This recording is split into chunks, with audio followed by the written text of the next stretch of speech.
Assalamualaikum. Hi viewers, welcome to my channel Photos Vlog. இன்னைக்கு நம்ம என்ன பார்க்க போறோம்னா ரமலான் மாதத்துல இஃப்தார் டைம்ல நம்ம உடலுக்கு ஆரோக்கியமான நம்ம உடல் சூட்டை தணிக்கக்கூடிய ஒரு ஜூஸை பத்தி தாங்க பார்க்க போறோம். அதுதான் நன்னாரி சர்பத். இது எப்படி செய்யறதுன்னு பார்க்கலாம். இதுதான் நன்னாரி வேர். இது நான் 100 கிராம் அளவுக்கு எடுத்துருக்கேங்க.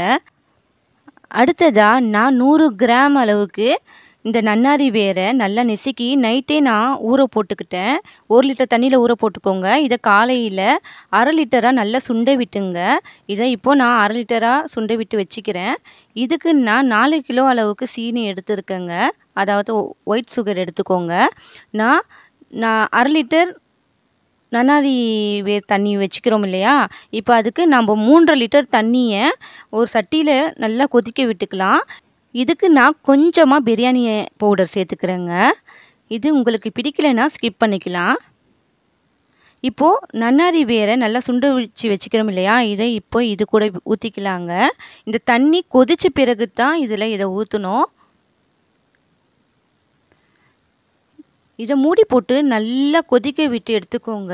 இதுக்கப்புறம் இதில் ஒயிட் சுகர் ஆட் பண்ணிக்கலாம்.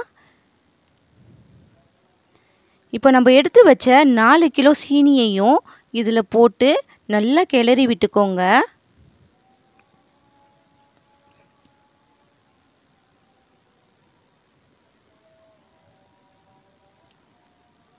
இப்போ இதை நல்லா கொதிக்க விடுங்க. இப்போ 4 லிட்டர் தண்ணி 3 லிட்டராக ஆகிற அளவுக்கு நல்லா கொதிக்க விட்டுக்கோங்க. பாருங்கள், இப்போ நம்ம நன்னாரி சர்பத் ரெடி ஆயிடுச்சுங்க. இது ரொம்ப டேஸ்ட்டாக ரொம்ப நல்லா இருக்கும். பாருங்கள், இந்த அளவுக்கு கெட்டியாகிக்குது.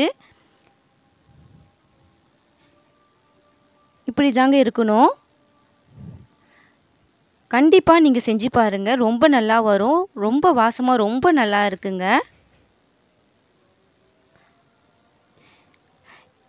கண்டிப்பாக நீங்கள் செஞ்சு பார்த்துட்டு எப்படி இருந்துச்சுன்னு கமெண்ட் பண்ணுங்கள். இதுக்கு எனக்கு 4 பாட்டில் அளவுக்கு இந்த நன்னாரி சர்பத் வந்திருக்குங்க. இது நம்மளுக்கு வந்து இந்த ரமலான் மாதத்தில் 30 நோம்புக்கும் எங்களுக்கு கரெக்டாக இருக்கும். இப்போ எப்படி செய்கிறதுன்னு காட்டுறேன். இதுக்கு நான் 4 கிளாஸ் நன்னாரி சர்பத்துக்கு நான் 3 எலுமிச்சைப்பழம் எடுத்துருக்கேன். இதை நல்லா கசக்கிக்கோங்க. பாருங்கள், இந்த அளவுக்கு கசக்கிக்கோங்க. இப்போ இதை பிழிஞ்சி சாறு எடுத்துக்கலாம். இப்போ இதுக்கு நான் ஒரு பவுல் அளவுக்கு பாதாம் பிஸ்னு சப்ஜா ரெண்டையுமே 1/2 மணி நேரம் ஊற வச்சு வச்சுக்கிறேன். நன்னாரி சர்பத் 4 கிளாஸ்க்கு 5 டேபிள் ஸ்பூன் அளவுக்கு நான் எடுத்துருக்கேங்க. இதை இப்போது ஒரு பானையில் ஊற்றிக்கலாங்க. இதுக்கு லெமன் புழிஞ்சு வச்சுருக்கேன். 3 லெமனும் ஐஸ் க்யூப் எடுத்திருக்கேன். இப்போ லெமன் இது கூட ஊற்றிக்கலாம். பாதாம் பிஸ்னு சப்ஜா ரெண்டையுமே போட்டுக்கலாங்க. ஒரு சின்ன பவுல் அளவுக்கு எடுத்திருக்கேன். இதுக்கு நான் வந்து 4 கிளாஸ் அளவுக்கு தண்ணி எடுத்திருக்கேன். இதுக்கு இப்போது நன்னாரி சர்பத்துலேயே நம்ம வந்து சீனிலாம் போட்டு நல்லா காய்ச்சினதுனால இப்போ நீங்கள் வந்து சுகர் ஆட் பண்ண தேவையில்லை. இது வந்து கரெக்டான அளவாக இருக்குங்க கண்டிப்பாக. இப்போது இதுக்கு ஐஸ் க்யூப் சேர்த்துக்கலாம். இந்த சர்பத் ரொம்ப நல்லா இருக்குங்க. ரொம்ப டேஸ்ட்டாக இருக்கும். இந்த நன்னாரி சர்பத் வந்து ரொம்ப வாசமாக ரொம்ப நல்லா இருக்குங்க. இது லாஸ்ட்டாக வந்து இப்போ உப்பு சேர்த்துக்கலாம். இப்போ லெமனுக்கு எவ்வளோ உப்பு போடுவீங்களோ அந்த அளவுக்கு கொஞ்சமாக போட்டால் போதுங்க.